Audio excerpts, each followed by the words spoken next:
முருங்கைக்காய் சாம்பார் செய்கிறதுக்கு ஒரு குக்கரில் துவரம்பருப்பு, பூண்டு, தக்காளி, கொஞ்சமாக மஞ்சத்தூள் சேர்த்து குக்கரை மூடி வச்சு 2 விசில் விட்டுக்கலாம்.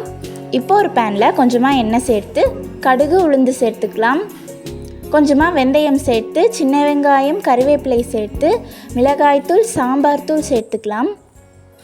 கூடவே நாம் 2 விசில் விட்டு வேக வச்சுருந்த பருப்பையும் சேர்த்துக்கலாம். முருங்கைக்காயும் உருளைக்கிழங்கும் சேர்த்துக்கிறேன். கூடவே கொஞ்சமாக சீரகத்தூள், கல்லுப்பு, கொஞ்சமாக பெருங்காயத்தூள் சேர்த்து நல்லா கிளறி விட்டுக்கலாம். காய் வெந்த பிறகு புளி கரைசல் சேர்த்துக்கலாம். இப்போ நல்லா மிக்ஸ் பண்ணிக்கலாம். கடைசியாக மல்லி இலை தூவி சாதத்தோட சர்வ் பண்ணுங்க. சூப்பரான முருங்கைக்காய் சாம்பார் தாறுமாறா ரெடி ஆயிடுச்சு. கண்டிப்பாக ட்ரை பண்ணி பாருங்கள். தேங்க்ஸ் ஃபார் வாட்சிங்.